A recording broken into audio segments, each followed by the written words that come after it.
കിരാന ഹിൽസിലെ സ്ഫോടനത്തെക്കുറിച്ചുള്ള അഭ്യൂഹങ്ങൾക്ക് വിരാമമിടുന്ന അനിൽ ചൌഹാന്റെ വെളിപ്പെടുത്തൽ ഓപ്പറേഷൻ സിന്ധുവിനിടെ തന്നെ പാകിസ്ഥാന്റെ ആണവ പദ്ധതികളുമായി ബന്ധമുള്ളതായി തന്നെ കണക്കാക്കപ്പെടുന്ന കിരാന ഹിൽസിൽ ഇന്ത്യൻ ഡ്രോൺ പതിച്ചതിനെ ചൊല്ലിയുള്ള അഭ്യൂഹങ്ങൾക്ക് ഇപ്പോൾ നിർണായക വ്യക്തത.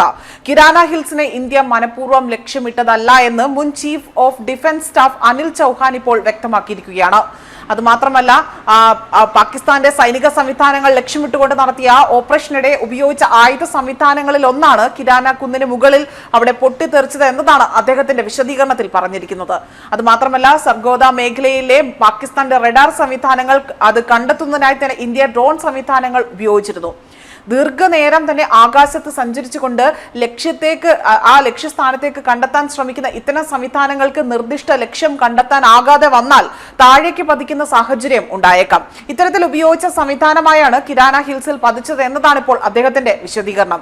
അതുമാത്രമല്ല, ഓപ്പറേഷൻ സിന്ധുവിനിടെ തന്നെ കിരാന ഹിൽസിൽ സ്ഫോടനവും തുടർന്ന് പുക ഉയരുകയും ചെയ്തതോടുകൂടി തന്നെ ഇന്ത്യ പാകിസ്ഥാന്റെ ആണവ കേന്ദ്രത്തെ ലക്ഷ്യമിട്ടുകൊണ്ട് ആക്രമണം നടത്തിയെന്ന തരത്തിലുള്ള റിപ്പോർട്ടുകളും അഭ്യൂഹങ്ങളും വ്യാപകമായി തന്നെ പ്രചരിച്ചിരുന്നു. കിരാന ഹിൽസിൽ പാകിസ്ഥാന്റെ ആണവ പദ്ധതികളുമായി ബന്ധപ്പെട്ട തന്ത്രപ്രധാന മേഖലകൾ ആയതിനാൽ തന്നെ സംഭവത്തിന് കൂടുതൽ പ്രാധാന്യവും ലഭിച്ചിരുന്നു. എന്നാൽ ഇപ്പോൾ മുൻ സൈനിക മേധാവിയുടെ വെളിപ്പെടുത്തലോടുകൂടി തന്നെ സംഭവത്തിന്റെ പശ്ചാത്തലം കൂടുതൽ മാറുകയാണ്. കിരാന ഹിൽസ് ലക്ഷ്യമായിരുന്നില്ല എന്നും മാത്രമല്ല, റഡാർ സംവിധാനങ്ങൾ കണ്ടെത്തുന്നതിനുള്ള ഓപ്പറേഷനിടെയാണ് ഇത്തരത്തിൽ ഡ്രോൺ അവിടെ പതിച്ചത് എന്നതാണ് വിശദീകരണം.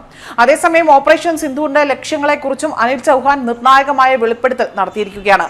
ജെയ്ഷെ മുഹമ്മദിന്റെ ആസ്ഥാനം തകർക്കണമെന്നത് പ്രധാനമന്ത്രി നരേന്ദ്രമോദിയുടെ നിർദ്ദേശമായിരുന്നു എന്നതാണ് അദ്ദേഹം വ്യക്തമാക്കിയിരിക്കുന്നത്. അതോടുകൂടി തന്നെ ഓപ്പറേഷൻ സിന്ധൂറിലെ ഇന്ത്യയുടെ ലക്ഷ്യങ്ങളും പാകിസ്ഥാന്റെ ആണവ കേന്ദ്രവുമായി ബന്ധപ്പെട്ട് ഉയരുന്ന വിവാദങ്ങളും വീണ്ടും ചർച്ചയാവുകയാണ്. കിരാന ഹിൽസ് ഇന്ത്യയുടെ ലക്ഷ്യമായിരുന്നില്ല എന്നത് തന്നെയാണ് അദ്ദേഹം ഇവിടെ ഉറപ്പിച്ചു പറഞ്ഞിരിക്കുന്നത്. അതോടൊപ്പം തന്നെ സർഗോദ മേഖലയിലെ പാകിസ്ഥാന്റെ റഡാർ സംവിധാനങ്ങൾ കണ്ടെത്തുന്നതിനായിരുന്നു ഇത്തരത്തിൽ ഈ സംവിധാനങ്ങൾ അവിടെ അയച്ചിരുന്നത്. ആകാശത്ത് ദീർഘസമയം സഞ്ചരിച്ചുകൊണ്ട് ലക്ഷ്യം കണ്ടെത്താൻ കഴിയുന്ന ഇത്തരം സംവിധാനം നിർദ്ദിഷ്ട ലക്ഷ്യം കണ്ടെത്താൻ കഴിയാതെ വരുന്ന സാഹചര്യത്തിലാണ് ഇത് ഒടുവിൽ താഴേക്ക് പതിച്ചുകൊണ്ട് പൊട്ടിത്തെറിക്കുന്നത്. അത്തരത്തിൽ ചിലത് കിരാന ഹിൽസിൽ പതിച്ചിട്ടുണ്ടാകാം എന്ന് തന്നെയാണ് അദ്ദേഹം പറഞ്ഞിരിക്കുന്നത്. കിരാന ഹിൽസിലോ പാകിസ്ഥാന്റെ ആണവ സംവിധാനങ്ങളിലോ ആക്രമണം നടത്തുക എന്നത് ഇന്ത്യയുടെ ലക്ഷ്യങ്ങളിൽ ഒന്നും തന്നെ ഇല്ലായിരുന്നു. പഹൽഗാം ഭീകരാക്രമണത്തിന് പിന്നാലെ തന്നെ ഇന്ത്യയുടെ തിരിച്ചടിക്ക് രാഷ്ട്രീയ അനുമതി ലഭിച്ചത് ഏപ്രിൽ 29 നിർണായക യോഗത്തിലായിരുന്നു. പാകിസ്ഥാനെ വലിയൊരു പാഠം പഠിപ്പിക്കണമെന്നതായിരുന്നു പ്രധാനമന്ത്രി നരേന്ദ്രമോദിയുടെ നിർദ്ദേശം. തിരിച്ചടിയുടെ സമയവും തീയതിയും സൈന്യത്തിന് നൽകിക്കൊണ്ട് അല്ലെങ്കിൽ തീരുമാനിക്കാമെന്നും എന്നാൽ ഓപ്പറേഷനിൽ പരാജയത്തിന് ഇടവരരുത് എന്നതായിരുന്നു പ്രധാനമന്ത്രി നരേന്ദ്രമോദിയുടെ നിർദ്ദേശമെന്നും അദ്ദേഹം വ്യക്തമാക്കി. മസൂദ് അസറിന്റെ നേതൃത്വത്തിലുള്ള ഭീകര സംഘടനയായ ജെയ്ഷെ മുഹമ്മദിന്റെ ആസ്ഥാനം തകർക്കുക എന്ന നിർദ്ദേശവും രാജ്നാഥ് സിംഗ് അവിടെ നൽകിയതായും അതോടൊപ്പം തന്നെ മോദി ഇക്കാര്യങ്ങളിൽ പ്രത്യേകമായൊരു ശ്രദ്ധ പുലർത്തണമെന്ന് അവിടെ പ്രഖ്യാപിക്കുകയും ചെയ്തതായിട്ടുള്ള വെളിപ്പെടുത്തലാണ് ഇപ്പോൾ അവിടെ അനിൽ ചൌഹാൻ നടത്തിയിരിക്കുന്നത്. ന്യൂസ് ഡെസ്ക് കർമ്മ ന്യൂസ്.